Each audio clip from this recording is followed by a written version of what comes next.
Due to the lack of space, overcrowding, and potential for lawsuits, the Fayette County Prison is faced with the decision to build a new facility or remodel the current one. According to the findings of a November inspection report completed by the State Department of Corrections, the prison does not meet standards and could be shut down at any time, causing the county millions of dollars to house current inmates in other facilities on top of the cost of building a new prison. Warden Brian Miller feels that the time to act is running out. We're right at the tip at the end of the rope right now. But at the same time, they're telling us, look, you have to do something, because we can only band-aid this situation so long. And I think right now their box of band-aids is empty.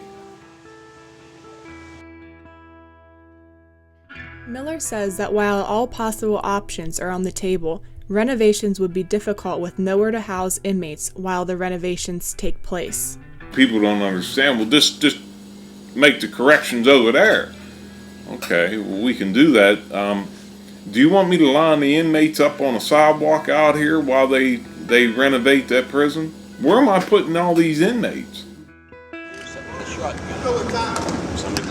Several unresolved lawsuits are open against the prison, the warden, and the county, at both the state and federal level. According to Miller, any of these cases resolved in favor of plaintiffs could put the financial viability of the prison at risk.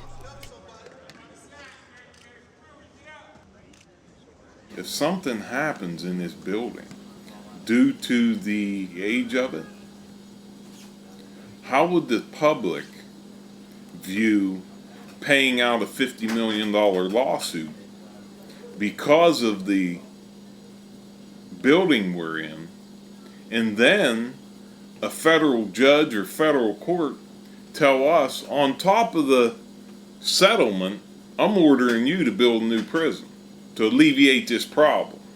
And that could happen tomorrow. That could happen today.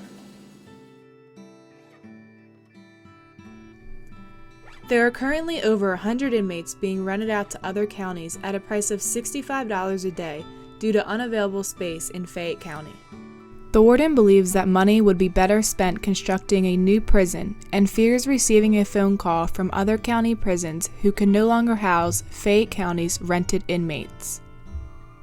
My biggest fear is to get a phone call, say, hey, man, they just bombarded us with like 100 inmates.